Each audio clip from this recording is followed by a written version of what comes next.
This TYT clip is brought to you by Squarespace. Start your own free trial today and build your own website. You can do it at squarespace.com/TYT and you get 10% off your first trial.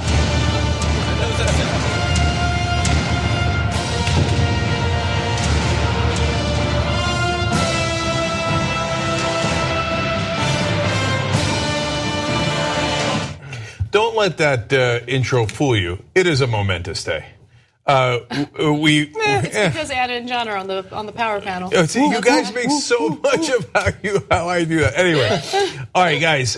Giant news day. Obviously, hearing when he just goes, drop it. I guess. Yeah, whatever. Okay, so fine. John Niderola, Anna Kasperi, and Cenk are here. Okay, Anna's back from doing a panel with Bernie Sanders. Not a big deal. / loved it. / noticed when you said Justice Democrats, he went like this. He did that. Ah, yes. JusticeDemocrats.com. Okay. Anyway, cat's out of the box. So Flynn, obviously giant news. We're going to get to that in a second. But also later in the program, taxes. What did I tell you that the one thing they would pass before Trump goes is tax cuts? All right, we'll get to that. And then shutdown of the federal government. Why? The Republicans control everything. Well, Trump might want to shut down. It's crazy. Okay, we'll get to that.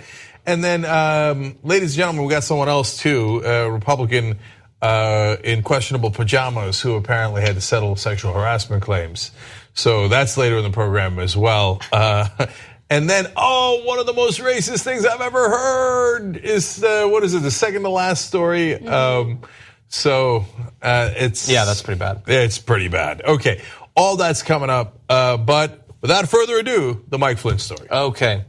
Dramatic news breaking this morning. President Trump's former national security advisor, Michael T. Flynn, pleaded guilty on Friday to lying to the FBI about conversations with the Russian ambassador last December, becoming the first senior White House official to pledge cooperation in the special counsel's wide-ranging inquiry of election meddling.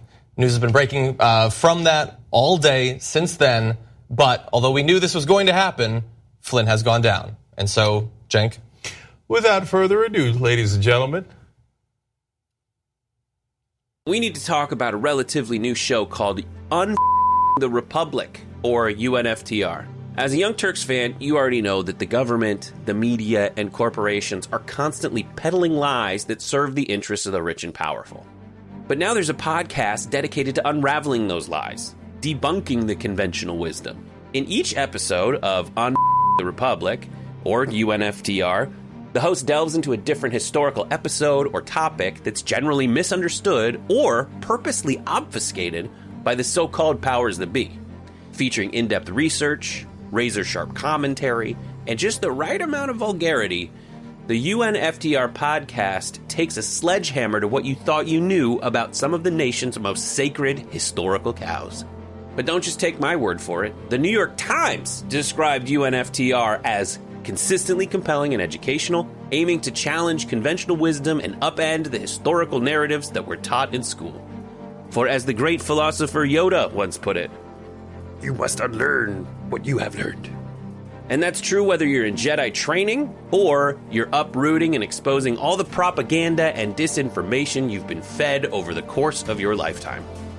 So search for UNFTR in your podcast app today and get ready to get informed, angered, and entertained all at the same time.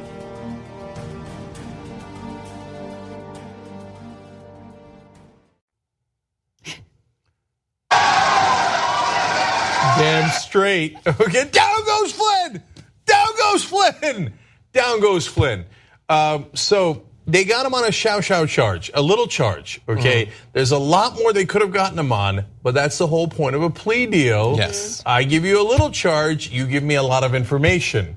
Of course, the big question is, what's a lot of information? Yeah, and Flynn could have the mother load. So. John, more details. Yeah, so we're gonna break into a little bit later on our speculation about what could come out of this, who else might be dragged into this section based on what we think Flynn might know. But first, let's break down what Flynn actually admitted to doing. So court documents say that on December 29th of last year, Mr. Flynn called a senior transition official who was with other members of the team at Mr. Trump's Mar-a-Lago club in Florida, quote, to discuss what, if anything, to communicate to the Russian ambassador about the U.S. sanctions. Of course, importantly, this is before Donald Trump was president. This is during the transition period. The next day after that conversation, Russian President Vladimir Putin announced that his government would not immediately retaliate against the United States, despite his condemnation of the sanctions. So they talked to themselves, what should we say to the Russians about these sanctions? The next day, Vladimir Putin makes a big change. He doesn't retaliate. But so far, it's just Flynn, and maybe he talked to someone. I don't think anyone else was involved. But then you could look at this tweet. Great move on delay by Vladimir Putin. I always knew he was very smart coming out the day after Flynn's conversation on the phone. It seems like he was paying attention to this issue. I have a feeling they probably looped him in, but I will leave that to Robert Mueller. Now, we've got some other stuff that we have to discuss involving Kushner and Israeli settlements. But first off, with this, one of the reasons this is important is that although nobody cares about this law, that sort of behavior is technically a federal crime. It goes against the Logan Act. The Logan Act is a United States federal law intended to prevent the undermining of the government's position. It makes it a felony for unauthorized citizens who negotiate with foreign governments having a dispute with the United States, which is obviously what that's intended to do. It's talking to Russia about the Obama administration's changes to the policy and then trying to change Russia's retaliation against that policy. Now, no one has ever actually gone to jail for breaking the Logan Act. It's a very old law. It's still technically a felony. I just think it's amazing that some laws just like, it's old. Who cares? You can just do whatever you want. So let's lay out further details about what he could have been convicted on and what he has pled guilty on. So he pled guilty on lying to the FBI.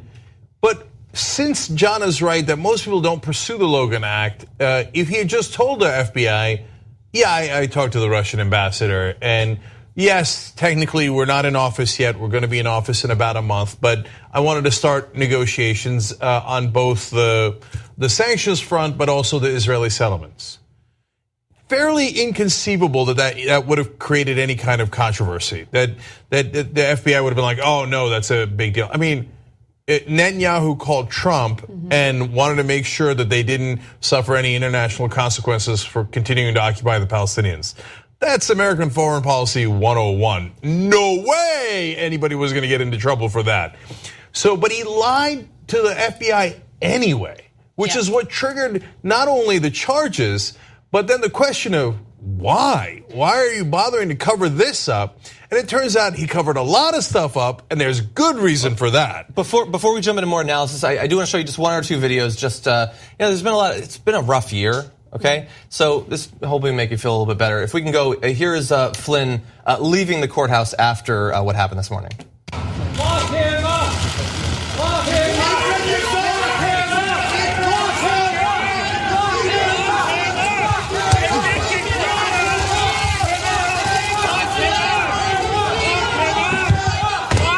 Now, just in case you're coming to the story a little bit later and you think that that's just an unruly mob, it's actually a reference to something involving Flynn. Here he is speaking at the RNC this last go-around. At TYT, we frequently talk about all the ways that big tech companies are taking control of our online lives, constantly monitoring us and storing and selling our data. But that doesn't mean we have to let them. It's possible to stay anonymous online and hide your data from the prying eyes of big tech. And one of the best ways is with ExpressVPN. ExpressVPN hides your IP address, making your activity more difficult to trace and sell to advertisers. ExpressVPN also encrypts 100% of your network data to protect you from eavesdroppers and cyber criminals. And it's also easy to install. A single mouse click protects all your devices. But listen, guys, this is important. ExpressVPN is rated #1 by CNET and Wired magazine. So take back control of your life online and secure your data with a top VPN solution available, ExpressVPN. And if you go to expressvpn.com/TYT, you can get 3 extra months for free with this exclusive link just for TYT fans. That's expressvpn.com/TYT. Check it out today. We do not need a reckless president who believes she is above the law.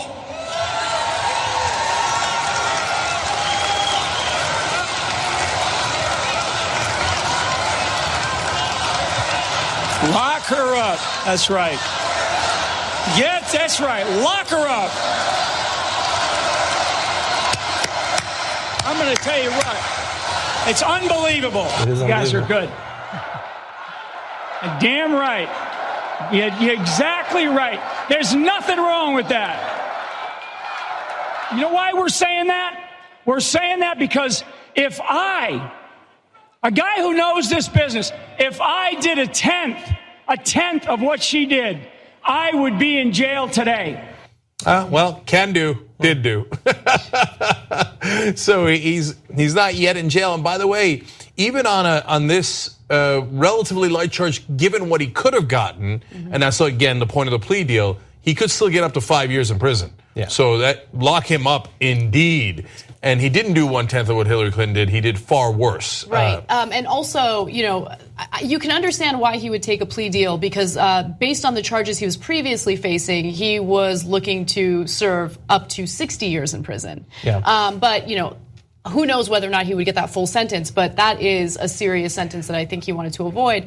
And one thing I wanted to just quickly add, I think what you see throughout this whole Russia investigation, whether it's involving Flynn or other individuals who are part of Trump's campaign, or I should say administration, or Trump himself, is this unwillingness to be forthcoming. And why? Why? If you didn't do anything wrong, why don't you just tell the truth throughout this entire process? They just keep, lying and hiding things. So now there's two possible reasons for Flynn's cover-ups and lies. One is personal and the other one is about the campaign and the administration. So he's got his own mess when it comes to not just the Russian government, but the Turkish government.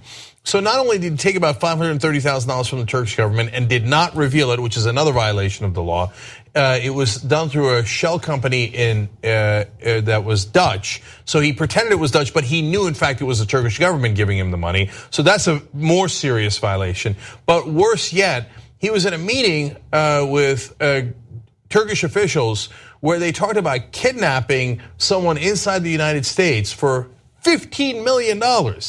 And now it gets worse. His son was also involved in that. So not only did he face up to 60 years for all the different charges, but his son's faced some serious jail time as well. And that knucklehead, Mike Flynn Jr., is one of the dumbest guys in America. So unsurprising that clown got his dad, who was also a clown, into big trouble, and Trump as well. So if they had just gotten convicted on the Turkish government stuff and the Russian government stuff that he didn't admit to, he had gotten money, for example, from RT to go visit Putin, $45,000, and he had gotten money from Russian business interests on that same trip for about $22,000. Okay, you think, well, he actually could do that. Jill Stein was at that same dinner. I don't know if she got paid, but it's not that big a deal. You just reveal it, right? But again, he lied about it, and he pretended it was US companies that paid him on the trip. Why? Because that leads to, is there something else going on with Flynn and Trump in regards to Russia? Yeah. And I think that's the mother lode. That's the really interesting part here. And Robert Mueller, who is an excellent prosecutor, is not going to give him a plea deal when he was facing all of those serious charges because he gave him mediocre information. Flynn obviously gave him really good information about people higher up in the chain, and particularly one guy higher up in the chain named Trump. Well, it's interesting that you bring up the son. People have been speculating for what feels like months now that might be the thing that gets him to finally flip and assist the special counsel's investigation. Here is Flynn's statement that came out today, which maybe gets into that just a little bit. In a statement, Flynn said he acknowledged that his actions were wrong, and through my faith in God, I am working to set things right. I don't know if God was in favor of the $15 million for the kidnapping. I don't know where God stands on that. My guilty plea and agreement to cooperate with the special counsel's office reflect a decision I made in the best interests of my family and of my country. I accept full responsibility for my actions. Full responsibility for the ones that I am now going to be charged with, not with the others, because I'm doing the deal. Yeah. There's no responsibility for the other one. And for the best interest of my family. Yes. And now you want to hear something amazing? A kind of a hero in a roundabout way of this story is in neocon. What? Okay. It's a guy I totally, utterly disagree with. He's helped to start the Iraq war. I couldn't disagree with him more. But James Woolsey, former CIA director, was in the meeting where the Turkish officials are like, hey, you want $15 million for the kidnapping? And Woolsey's like, I'll see you guys later. He gets out and leaves. And then he's like, what are you guys doing? No. And he told the government, that the Flynn boys were interested in that deal, and that's part of what got them in so much trouble. So there's a couple of other aspects about this that we're going to discuss, but I want to drill down on one thing, because right now we've got these conversations that he lied about to the FBI. That's why he's flipped now. But this really takes the entire thing full circle, starting with the Comey incidents, his firing, why Robert Mueller is brought on. All of that did originally start with Flynn. So I want to go through a couple of steps that really, I think, make that very clear. Now, understand that the White House is saying that nothing about the guilty plea or the charge implicates anyone other than Mr. Flynn, which they're allowed to say for now, I guess. But let's talk about some times. So the charging document shows Flynn lied to the FBI agents January 24th about two specific conversations with Russian Ambassador Sergei Kislyak a month before. 2 days after Flynn lied to the FBI, Acting Attorney General Sally Yates warned White House counsel Don McGahn those false statements made the National Security Advisor vulnerable to blackmail by Russia. Now, understand, importantly, they didn't care originally about that. They thought that, yeah, so what? We can all be flipped. But anyway, going on. The following day after he lied, then January 27th, George Papadopoulos also lied to the FBI about his own repeated contacts with Russian agents. President Donald Trump summoned immediately after that, then FBI Director James Comey to the White House later that evening for a private dinner where the president asked for his loyalty, the conversation that originally caused him to no longer feel that Comey would be loyal to him. On January 28th, Trump and his Russian counterpart Vladimir Putin spoke by phone, and it's believed that Flynn was also involved in that call. So look, inside of just the span of 1 week, you have Flynn and Papadopoulos lying about their contacts with the Russians. You have totally unconnected, because Trump didn't know about any of this. Immediately after they both lied to the FBI, Trump has a dinner with the FBI director where he says he's going to need him to pledge his loyalty. And then immediately after that talks to Vladimir Putin over the phone. That is a weird week early on. It's the first week of the presidency. So way too many cover-ups if this was just about, in the transition we talked to the ambassador of Russia. No, that's not what this is about. There's way too many cover-ups for that. Again, Mueller wouldn't offer a plea deal on something so small anyway if that was just what they were worried about. But secondly, that Comey conversation is so important, and Flynn flipping is so important, because if it turns out that Trump asked Comey to take it easy on Flynn because, hey, he's a good guy, he's my friend, like we grew up together and ate bagels for lunch at the cafeteria, I don't know, whatever, right? Some absurd reason having nothing to do with Trump's cover-up, well, then it's harder to make an obstruction of justice case. But if Flynn tells the authorities, no, Trump was trying to get me off because we were colluding with the Russians together, obstruction of justice, and Trump is screwed. Yeah, and that's. I mean, I don't know how likely it is that it'll play out that way, but I think you make a really good point about Bob Mueller being a great prosecutor and how he's not going to give him a plea deal that's significant for a lack of really good information, incriminating information. And also remember, Trump just flat out ignored the warnings from Yates, which John mentioned, and then Trump, on several different occasions, tried to get individuals investigating this case to just drop it, whether it were members of Congress that are, doing an investigation, or firing Comey. That's another example. Like, there's all sorts of weird, shady stuff going on, and you pile that onto the fact that they're not being forthcoming about their contacts with Russian officials. Yeah, so as you were just implying, earlier this summer, this was broken, I believe, yesterday by the New York Times. Trump phoned senior Republicans in Congress to get them to stop the investigations, including speaking directly with Richard Burr, the leader of the Senate Intelligence Committee probe.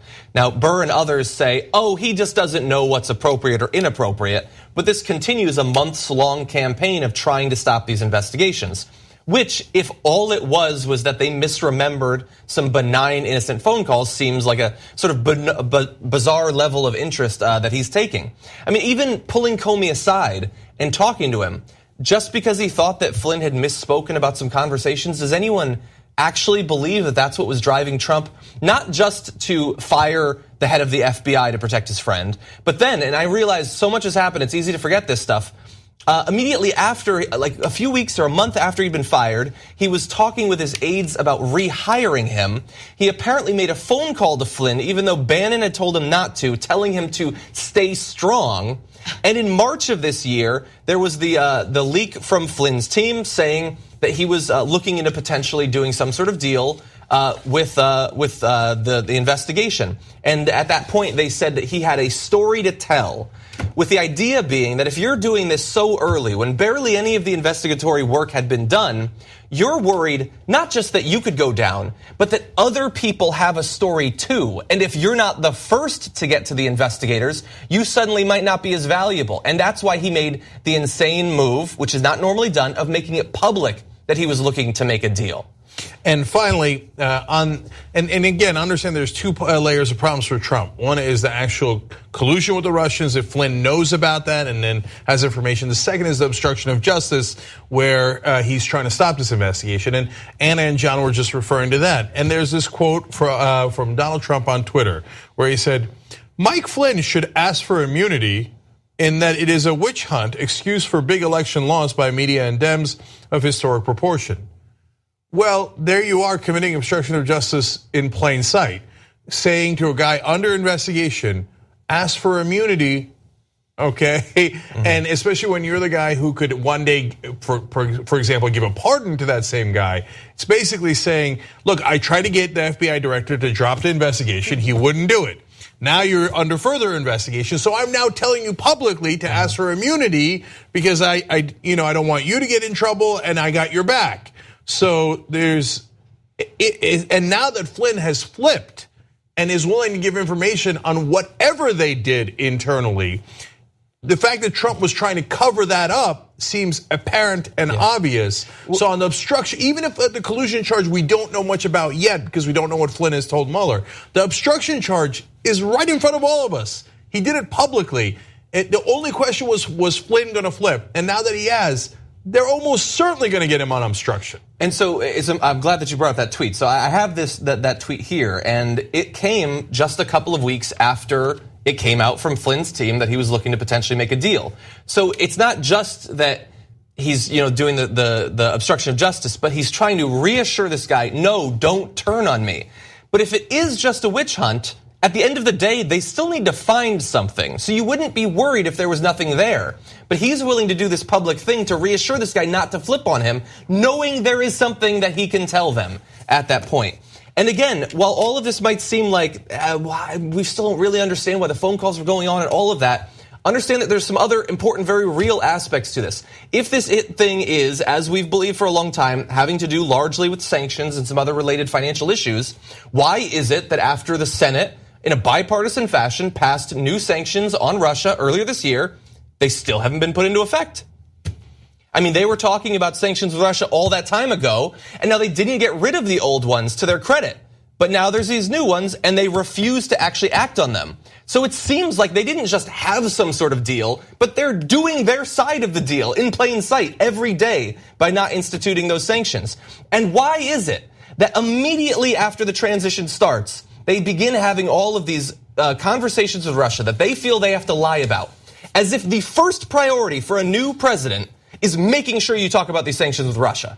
Why is that? Why is that your priority? I understand, okay, there's the thing about the Israeli settlements, and as you pointed out, everybody tries to let that keep going on. And so maybe that's a little bit less sketchy. Although why they felt they could speak with Russia about striking down the US's position in the UN, why are they allies on that? Fine, that maybe makes a little bit more sense. But that was their first priority coming in, is do this shady stuff that you'll eventually have to lie about. Why is it so important to them? Damn, John, you're going to night school to be a prosecutor or something? That's such a passionate argument. Yeah, you're out of order. All right, so now let's break down the possible consequences for Donald Trump out of this Mike Flynn plea deal. Do we want to break first? Just because that might go into a lengthy conversation. All right, so let's take a quick break here and then possible consequences for Trump when we come back. Thanks for listening to this podcast. You're only halfway through, so hold, stay right here. Just want to remind you, if you want to get all 5 segments of the Young Turks commercial free, these are just 2 of them. Every day we do it. So go to tytnetwork.com/join and you get the whole 5 segments, 2 hours, ad-free. Do it now. All right, drop it.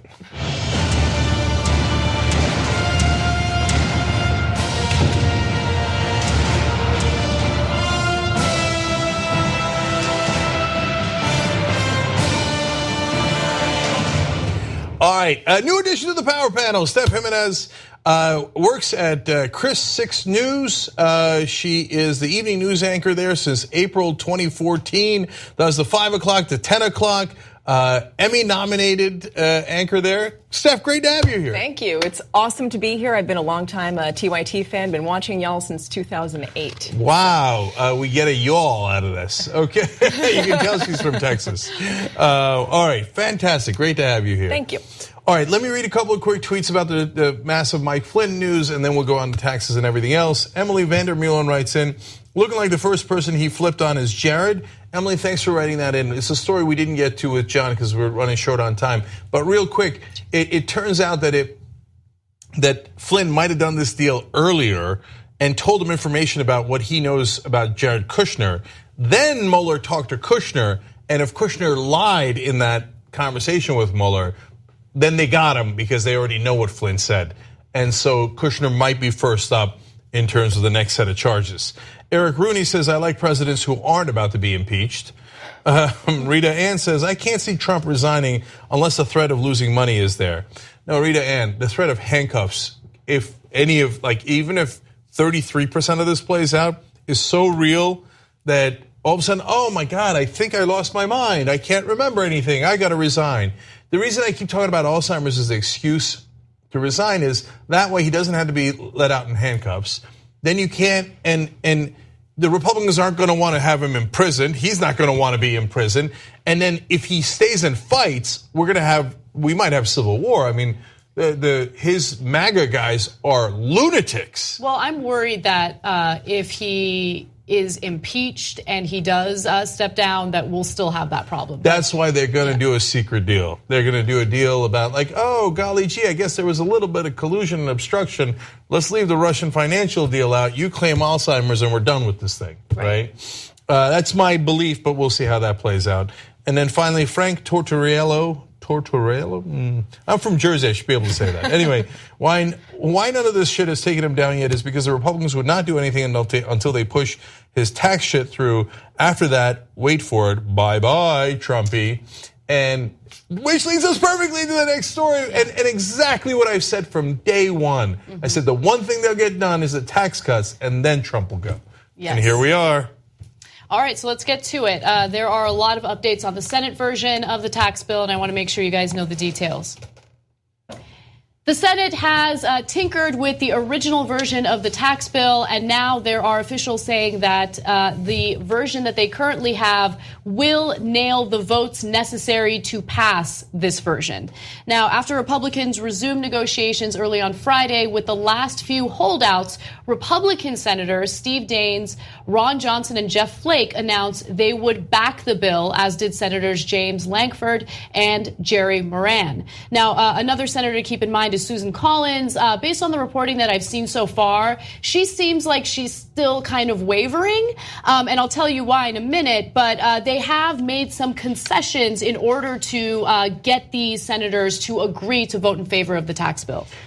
They'll get Susan Collins too. Can I say it now? Oh, all these Republicans that said, oh, they're not so sure about the tax cuts are all actually going to vote for giant tax cuts for the rich.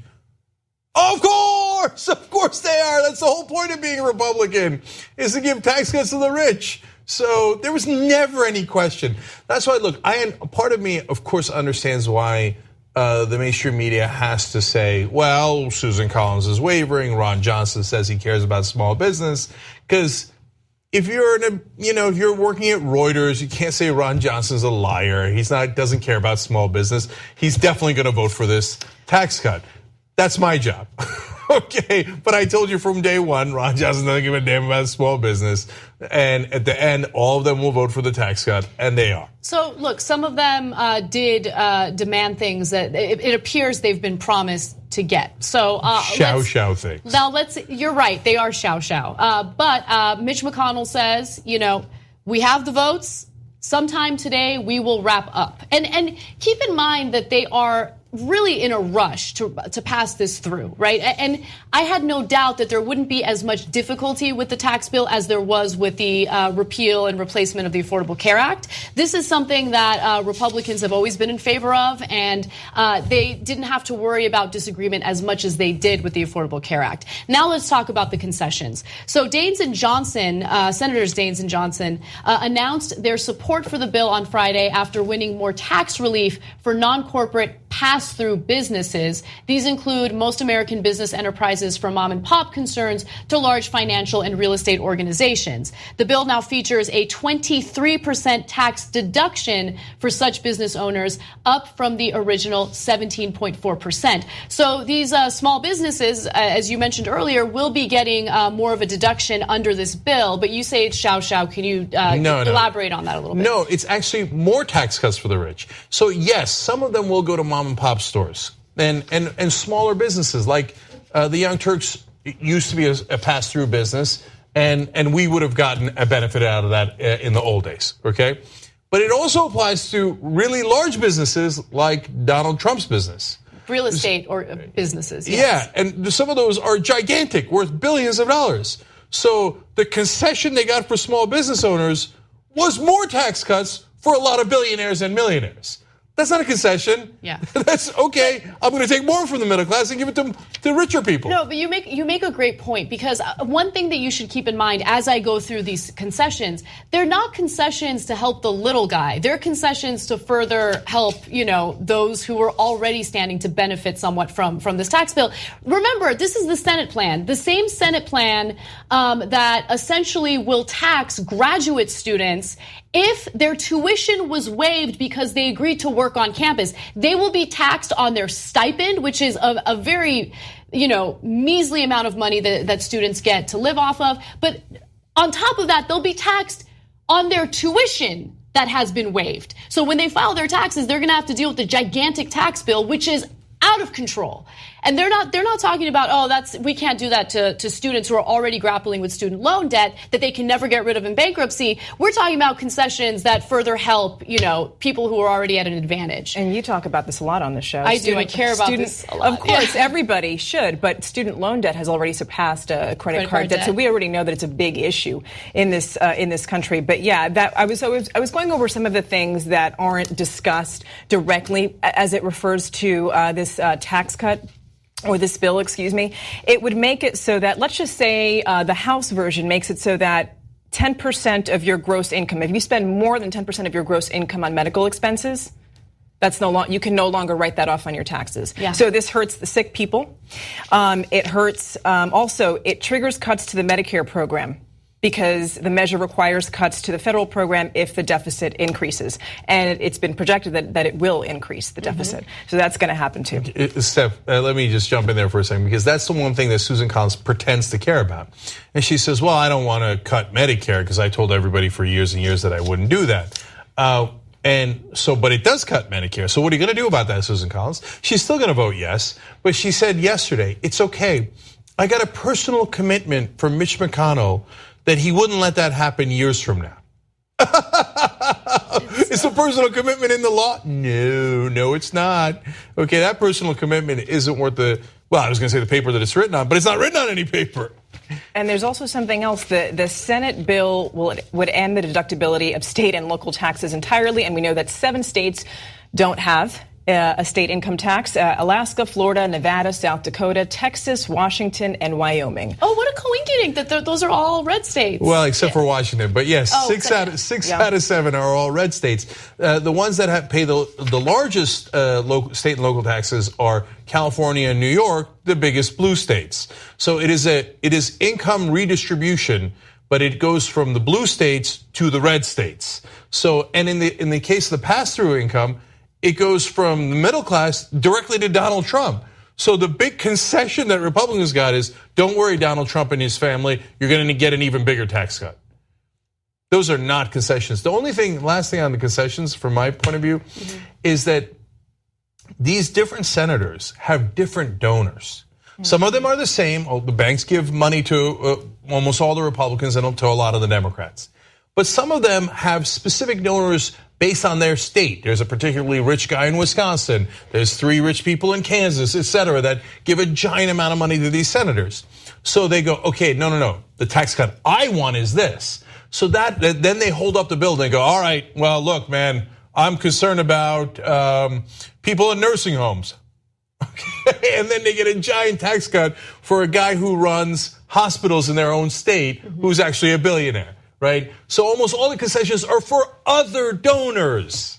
You're right, yes. And remember, the Senate is also, look, in order to pay for all these massive tax cuts for the wealthy, they also think about getting rid of certain deductions that, yes, the wealthy take advantage of, but the middle class also gets to take advantage of. So SALT, the state and local taxes that you were referring to, Steph, are very important for a lot of people in California and New York and some of these states that have state taxes. But also keep in mind that they're thinking about doing away with property tax deductions. Again, something that helps incentivize property ownership by the middle class. And so Susan Collins claims that she's concerned about that, but it doesn't seem like she really has a strong or firm opinion on it. First, let's go to Jeff Flake, though, because you mentioned the deficit, Cenk, and Jeff Flake says that he's very concerned about what this plan would do to the deficit.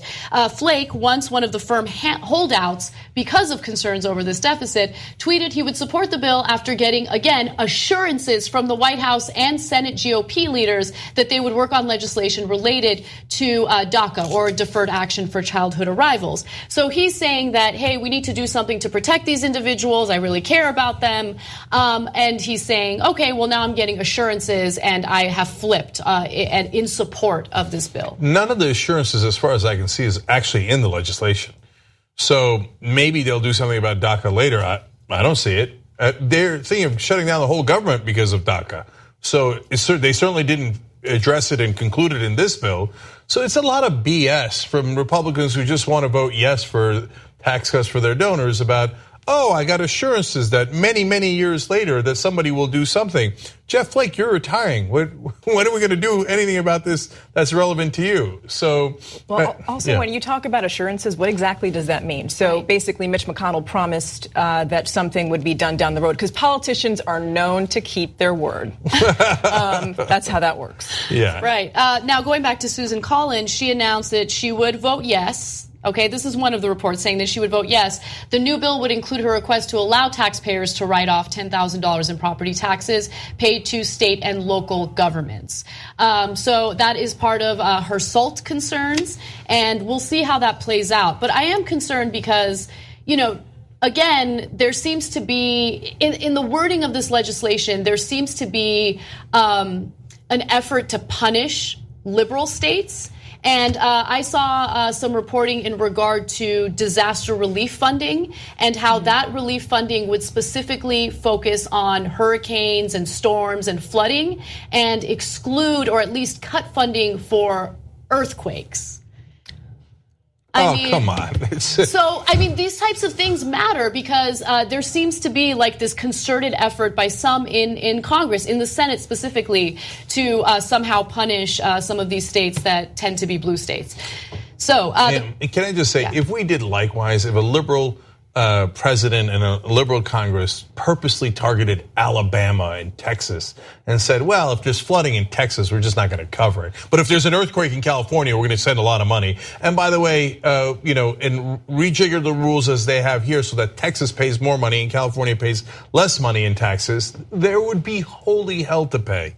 Right. And they would say, how dare you, these are the real Americans and middle America. And you see the liberals hate them. Why is it okay for the conservatives to hate the people that live in blue state America and punish us and redistribute our wealth? It's not that they mind a redistribution of wealth. They just don't like it when it's to the middle class. They like it when it's redistributing wealth to their donors and to, in some cases, small cases, to their voters if they could take it from the blue states. Right. I was having a conversation with a conservative woman on my Facebook page because I talked about how these tax cuts would actually help those who are disadvantaged, would not help those who are disadvantaged, and would actually help corporations. And, when it came to the state taxes, she was all for getting rid of that deduction. She lives in Idaho. She's like, yeah, why should these people be able to deduct this in their taxes? And I tried to explain to her, like, I get it, you hate blue states, but do you understand that the federal taxes paid by blue states, tend to be a little higher because they tend to make a little more money, and that gets redistributed to states like Idaho, right? And so I even showed her data showing where the majority of the federal revenue comes from, which is usually some of these, blue states, and the states that actually require the most funding for some of these social programs, states like Mississippi, for instance. And look, we need to get to a point where we realize we're all in this together, okay? Blue states, red states, doesn't matter. We have to work together and take care of our people instead of wanting to punish one another based on political ideology. This issue with the hurricanes brings up another interesting point, which is that a lot of the states that will require hurricane relief funding are red states. They're in the South. We're talking about Texas, Mississippi, Alabama, Florida, South Carolina, whatever. They usually, whenever there's a hurricane, obviously the infrastructure is destroyed. Well, the infrastructure is already weak because they don't have state taxes, because they don't have enough funding. Mm-hmm. So they're going to require, naturally, a lot more relief from the federal government, which is another point to make. Yeah, and look, we're not like those guys. Do we want to take care of people who are in need once there's flooding in Texas? Of course we do, because they're Americans. And we want to look out for one another, and we want to take care of our own. So that's why it's an uneven playing field, because progressives are never going to punish Texas. But when conservatives are in power, they can't wait to punish California and New York. I mean, you remember what Bill O'Reilly said? He said, why don't the terrorists take out Coit Tower in San Francisco? So it's an outrageous thing to say. And often they refer to San Francisco and Massachusetts like they're not real Americans. Yes, they are. The person in Alabama is a real American, and so is the guy in Massachusetts and San Francisco. But the conservatives don't care about us as Americans at large. And finally, on the deficit, the Republicans said, no, you guys don't understand. It seems like we're creating a $1.7 trillion hole in deficit, but we're going to get the nonpartisan Joint Committee on Taxation to release a report that shows how much the economy is going to grow, and when it grows, there's going to be less of a deficit. They were right. There was less of a deficit. Did it take away the deficit overall, even in the rosiest way that they could do this projection? Nope. There's still a $1 trillion deficit from this tax cut plan. So even under absurd circumstances where the economy is never going to grow that high, but even if you grant them that, it's still a $1 trillion deficit. So for once and for all, Republicans never, ever cared about the deficit. It was just a marketing gimmick to make sure the Democrats don't grow their economy when they're in charge. One thing that I want to say is that you just made a point about how liberals don't usually attack, people from conservative states or whatever. They do. Comedians usually dismiss Southerners as hicks and stuff. But as far as people in power, like you don't hear, Andrew Cuomo, someone from New York, kind of dismissing other Southerners and stuff like that. It's usually so. I'm just making the point that liberals do that, but not. Liberals in power. Of course, commentators and comedians are going to say what they're going to say, but I think what differentiates this from what you would see from liberal comedians is that this is policy. They're pushing for policy, something that has real ramifications for people who are Americans, who are paying their taxes, and who shouldn't be punished based on where they live or what their ideology is. Okay, let's just call it what it is. Okay, who's the guy who makes this sound all the time? Okay, me. Okay, so do I do a Southern accent while making fun of Republicans? Yes. Okay. But if I was in government and somebody said, hey, should we punish the people in Mississippi because they're a red state? Like, of course not. That's preposterous. That's insane. First of all, there's many people in Mississippi. They're not all Republicans. Second of all, I don't want to punish any Republicans. You see, the difference between us, in my mind, between us and the conservatives is, I don't actually want conservative voters to suffer. Mm-hmm. I believe that our proposals will make conservative voters way, way better off, right? Could you imagine if your kids also got to live the American dream because they could actually afford college? Could you imagine if you actually had health care and you got sick? I want to cover you. If you're the most conservative guy and you're the king of the world, I don't care. I want you to make sure that you don't die, you don't get sick, and if you get sick, that you get covered. And so when conservatives say that, they do projection. Because in their mind, they're like, I don't care about those guys. I have no empathy towards them. Whereas for progressives, we have empathy. That's why we actually want to take care of all Americans. Well, you did see a little something when it came to Hurricane Sandy funding versus Harvey funding. Exactly. Right? You had Ted Cruz, who didn't want to vote for the funding for Hurricane Sandy, which hit mostly the East Coast. Mm-hmm. Yeah. You're right. No, that's because they're bad guys. They are. But he wanted funding for Harvey. Yeah. And what did the representatives from the East Coast who got hit by Superstorm Sandy do? They voted for the funding for Hurricane Harvey relief because they're not pricks, unlike Ted Cruz and unfortunately a lot of the Texas legislators in Congress who mainly voted no on Sandy. Yeah. All right, well, let's talk about the government shutdown and how Trump might be looking forward to making that happen, which is insane.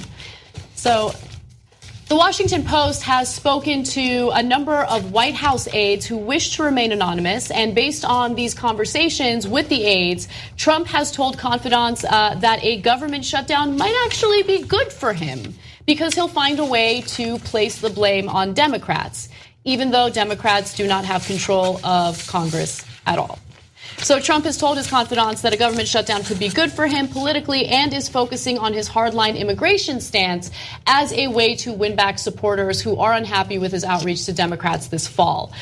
So if you could remember, Trump did have a meeting with Chuck Schumer and Nancy Pelosi, and it seemed like things were on the up and up and they were getting along. And then later he got a little criticism from the right for negotiating with them. And so now he is trying to respond to that with his hardline policy regarding immigration.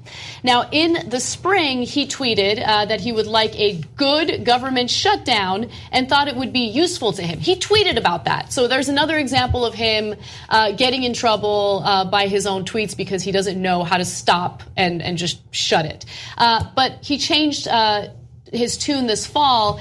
He mused to others in the White House meeting that he thought about the debt ceiling, often used as a negotiating point in complex spending talks, should be ended for good, and has told advisors that a shutdown could make the administration look impotent. Impotent. So he goes from thinking it might be good to maybe this isn't a good idea, maybe it's going to make us look bad. He can't make up his mind. And I think my favorite quote was actually from Schumer, where he's like, we're just trying to catch him on a good day because we don't know where he's going to land. Yeah, that was Dick Durbin, who's in charge of this particular thing for the Democrats. Here, I have it because I thought it was so funny. Durbin said he has a tendency to move back and forth. We hope we catch him at a good moment. Yeah. Right? Meaning, because Durbin said right after the inauguration, Trump told Durbin himself, he said, oh, no, we'll take care of those kids, referring to the Dreamers. Like, don't worry, right? And then, and the whole reason for that Nancy Pelosi, Chuck Schumer meeting that got so much press with Trump was because they actually do need the Democrats a little bit, to be fair. I'll explain that in a second, to pass a budget. And the deal was, you help us pass the budget, and then we'll make sure that the Dreamers can stay, and then we're not going to deport them, right? So then Trump gets a ton of hate from the right wing, like, oh no, throw all the Dreamers out, why not? And we want our budget, we want everything. Of course, they always want everything, right? So Trump reads that. In other words, Steve Bannon sent it to him, okay? And so then he's like, oh wait. He literally apparently told an advisor, I look like a chump here. Yeah, that's right. He's such a child. Like, you didn't realize that it wouldn't play well with your right-wing base to make a deal with Nancy Pelosi and Chuck Schumer? Of course it would. If I was in a situation, I'd go, okay, but I'm willing to pay that price because we actually do need to make sure the government doesn't shut down. We do need a budget, and maybe I can get votes in the middle from doing this Dreamer thing. But he doesn't get it. He's like, oh, I don't know, Nancy and Chuck gave me a good deal. And then afterwards, he got good press out of it. And he even called them and said, hey, did you see all the good press we're getting? And then he gets bad press from Breitbart and other places. And he's like, oh my God, it turns out I look like a chump. No, never mind, I'm not doing that deal. We're gonna have a good government shutdown. Yeah.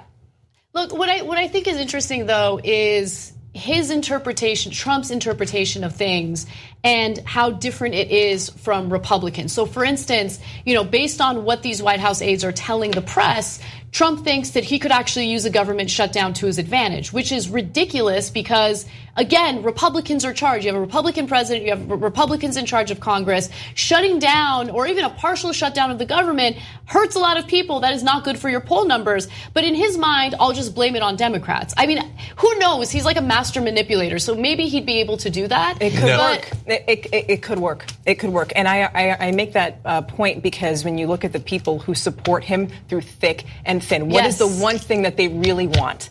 The wall. They really want the wall. And that's what he's focusing on here. And do you remember the poll that came out a few weeks ago about his support, or how they don't believe the media? They believe not flat out that we have that the media has an opinion, that we make stuff up, that we fabricate stories. Yes. So, and these are the people who are going to believe whatever he says. 76%. That's who he wants to keep. Quickly going back to that survey, 76% of the Republican Party who was surveyed said, we believe that the media fabricates stories about Trump. 76%. That's insane. Yeah. All right. So let me agree and disagree with you guys. Trump is not a master manipulator. He's a moron. He keeps flipping because he's a child and doesn't know what he's doing. Oh, do I look good? Oh, no, I look bad. Okay, I'm for this. Oh, I'm for that. Because he's a moron. He has no idea what he's doing. But I do agree with you guys that it could work. And so, because it's, more than the wall, Steph, I think that the thing that his voters love most about him is strength. So, like when you poll pathway to citizenship, it actually polls really, really well. And even among Republicans, you'd be surprised at how well pathway to citizenship polls among Republicans.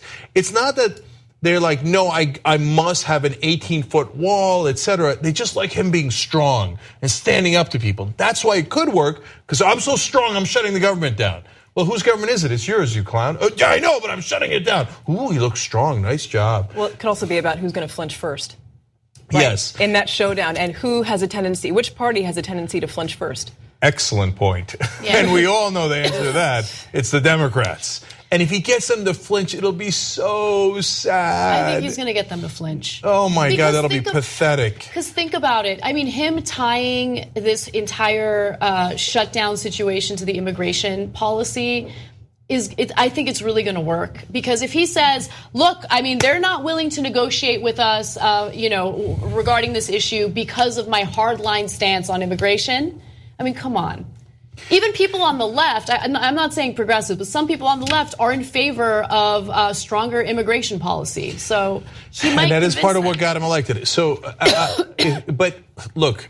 So let's be fair, by the way. Yes, Republicans control the whole government, but why are we even having a conversation about the Democrats? Because they do have a little bit of leverage here, and so if the Republicans didn't need them at all, they wouldn't need to worry about a government shutdown. So why do the Democrats have leverage? First of all, in the House, there's a bunch of extreme right-wing Republicans who are like, no, I vote no on the budget because it didn't give the rich enough. I'm going to call that freedom. I want more freedom for my donors, right? And so they're going to vote no on the budget, which then means that even in the House, the Republicans need Democrats to vote yes on their draconian budget, okay, to pass. So then, then they have to get Democratic votes. And in the Senate, the Democrats could filibuster the budget, right? Okay. Now, if you ask me, why would a Democrat agree to this Republican budget? I say no, right? Okay, I'll flip it on you. Here, I'm not going to flinch. I want DACA, and that's not all. I also want to make sure that we protect net neutrality. I'm not an unreasonable Republican. Oh, I want everything to that are my priorities, even though we're in the minority, right? But I would have a list of 2 to 5 things that I want, and I wouldn't say ahead of time, oh, by the way, I'm kidding. I'm just going to take only one. But look at the negotiation by the Democrats to begin with. They only started with DACA. So your only choice is either DACA or nothing, right? You either protect the Dreamers or you get nothing at all, right? That's already a poor negotiation stance. So at the end, you guys might be right. Even though they need the Democrats might vote for a terrible Republican budget and by the way, put themselves on the hook for that budget and get almost nothing in return. So as foolish as Donald Trump is, his advisors like Steve Bannon telling him, punch the Democrats in the face, you almost certainly get away with it. It might be decent advice. You know, Trump, though, he does get one thing, instincts, how people feel about things. And along with strength, which is the point that you made, goes what? Protection. And that's what the border symbolizes, protection. We're going to keep the bad guys away, the bad guys that are threatening you, the bad guys that killed Kate Steinle in San Francisco. So that's why I think if he ties that, it's going to work. We'll see. It is frightening to see. But last thing on this, a lot of the Republicans and the people in the White House don't want him to do it. And I think all the reporters get this wrong. So they mean well, but they say, well, I mean, I talked to my sources inside the White House, and they're concerned about the budget not, if the budget isn't passed, then parts of the government will shut down, and that'll hurt Americans. They're Republicans. When's the last time they cared about hurting Americans? No, it'll hurt the stock market. And so that's why some of the Republicans are in a panic. Like, wait. If we have a government shutdown, the market goes down. Oh, be careful. That's why you have panic comments like this. When Senator John Cornyn of Texas says, it seems like an abdication of responsibility. Like, don't do it, Donald. Lindsey Graham says, we'd look like crazy people to shut down the government in light of all of our problems. In other words, those guys got the memo from their donors, don't shut it down. This is going to hurt the markets. But Trump, in that case, is too thick-headed to realize it. So it's a combination. It's not a clear win for Trump, even if they do a government shutdown, even if we're right about our speculation about the weakness of Democrats. But if the Democrats hold strong and the markets go down and all the Republican senators start to panic, we actually can win and we can get protection for dreamers. But that would require the Democrats to stay strong. Wish us luck. All right, we got to take a break. Let's do that. And when we come back, an update on one of the more political trials involving an undocumented immigrant and the outcome of that. And then later on, we will talk about one of the most horrible comments I've ever heard in regard to Philando Castile's girlfriend. Yeah, and that Kate Steinle case that everybody's talking about today, it has twists in it. It's not nearly as clear-cut as people are making it out to be. So let's just come back and discuss that. Thank you for watching or listening to this free podcast of the Young Turks. We want to make sure that you get some portion of the show every day. But if you want the full show, which is actually 5 segments, come become a member and support independent media as well. tytnetwork.com/join. Meanwhile, enjoy the free podcast. Thanks for listening to the full episode of The Young Turks. Support our work, listen ad-free, access members-only bonus content, and more by subscribing to Apple Podcasts at apple.co/TYT. I'm your host, Cenk, and I'll see you soon.